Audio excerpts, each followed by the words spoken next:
You know, we don't call them saboteurs for no reason. That's exactly what they are because that's exactly what they do. I mean, it's by the definition. It's not an attack. It's not slander. It's certainly not a partisan hit job, considering us and Ronna McDaniel and others like her are supposedly on the same side of the political spectrum. It's not an attack. It's simply true. And this right here, this latest act of sabotage from Mitt Romney's little niece here, is pretty much the perfect example. Ronna McDaniel is actively trying to sabotage conservative voters. Let me show you guys exactly what I mean by that. We got some stuff to get into, so let's roll the tape. All right, folks, so the question is, who exactly is running the Republican Party? It certainly isn't the people, it certainly isn't the voters, and it certainly isn't the majority faction. No, apparently it's Mitt Romney, through his niece as a proxy. What an absolute farce this is. Take a look. Ronna McDaniel apparently has scheduled 2 more debates with CNN before primaries because she hates Trump and the GOP. On Thursday, CNN announced that Ronna McDaniel agreed to 2 more GOP debates before the presidential primary season kicks off in early 2024. This gives fake news CNN a chance to lob attacks at the frontrunner, Donald Trump, in 2 more debates. Why would Ronna do that? Does she hate Trump that much? Or is there some other sinister reason? Why on God's green earth would Ronna McDaniel schedule 2 more debates? That's the first question. This thing is done. It's wrapped up. Every single candidate has failed, or every single Trump challenger candidate, rather, has failed monumentally. It's an absolute waste of time. And I know that it's a waste of time based on the ratings themselves. Here's a post from a fellow X-user who writes, "Ratings disaster. The 4th GOP debate saw an 87.5% decrease in viewership from the first debate. The first GOP debate had 12.8 million viewers. The 4th debate, which is very confusing considering I thought only 3 were initially scheduled, brought in only 1.6 million viewers. That's a 90% decrease in views. Nobody is interested in Nikki Haley, Ron DeSantis, Chris Christie, the list goes on. The only reason anybody watches it, it seems, is to see what Vivek is going to do this week. Whose career is Vivek going to end this time? Nobody's actually watching the debate, seriously contemplating who they're going to vote for. So understanding that, understanding the numbers, understanding that this thing is freaking over, why would Ronna McDaniel schedule another 2 debates? What is the logic behind that? There is no reason to do something like that. Obviously, the intent here is to somehow, in a desperate act, hope that these next 2 scheduled debates hurt Trump in some shape or fashion, hopefully propel Nikki Haley, the preferred neocon candidate, to the top of the board. Not gonna happen. But the thought process behind this decision is completely obvious. It's totally obvious. What really makes it clear is the network that was chosen. Ronna McDaniel, conservative RNC chairwoman, randomly decides to add another 2 Republican debates to the list. You know, whether you see it or not, there's a whole lot of options here at this point. Different networks, who knows, maybe a conservative network for the conservative debate? No, of course not. CNN, the most trusted name in news.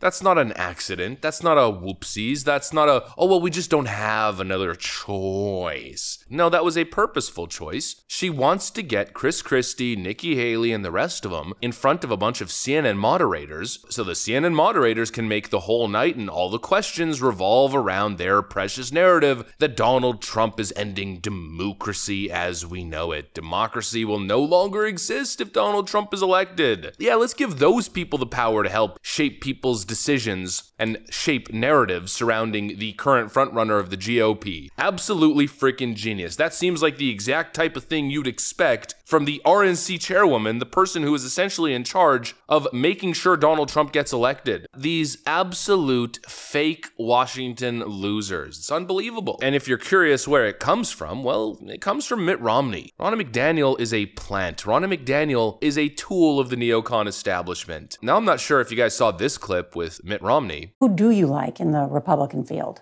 Anybody.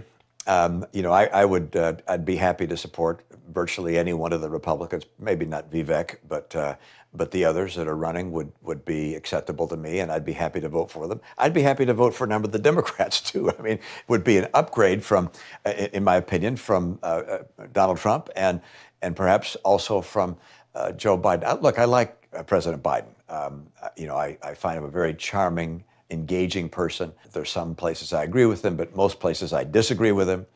I think he's made all sorts of terrible mistakes.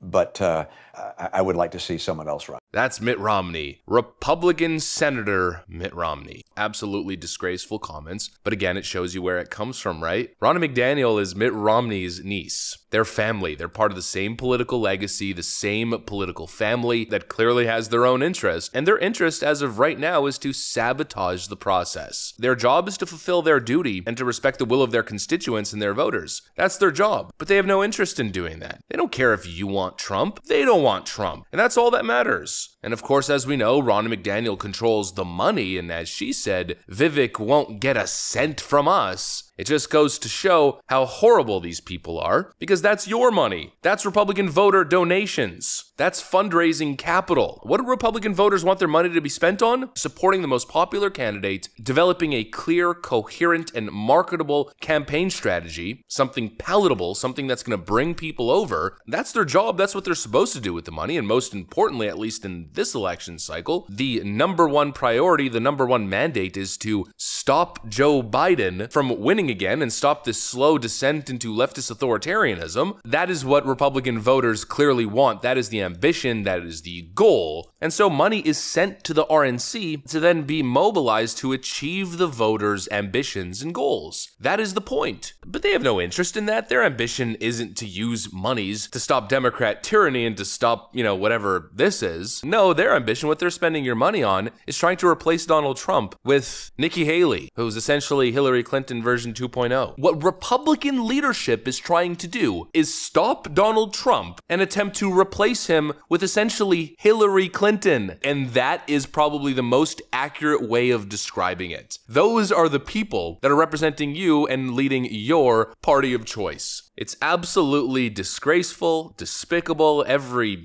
term that you could think of. These people are the absolute worst. Ronna McDaniel is a saboteur just like Lindsey Graham, stuck in the same exact situation. Democrats are jumping in the pool and doing laps. That's the metaphor for campaigning, attempting to get elected, playing the game. And Republicans, as per usual, we're jumping in the pool, but we have two giant stones chained to our frickin' ankles. Stone 1, Ronna McDaniel. Stone 2, Mitch McConnell. And let's just add another one, another stone hanging from our neck, I guess. And that stone essentially an effigy of Lindsey Graham. An absolute farce, as per usual. We got 2 more CNN debates. Get ready for the night's topic, Donald J. Trump. I pretty much guarantee you I'm making that prediction. That's my call. I guess we'll see exactly what happens. Ronna McDaniel, can you please resign already? Ronna McDaniel should be managing the local target, not managing general elections for the Republican Party. Anyways, that's what I got for you guys. Hopefully you enjoyed it. If you did, make sure to leave a like and possibly subscribe to the channel. Thanks for watching, friends, and I will see you on the next one.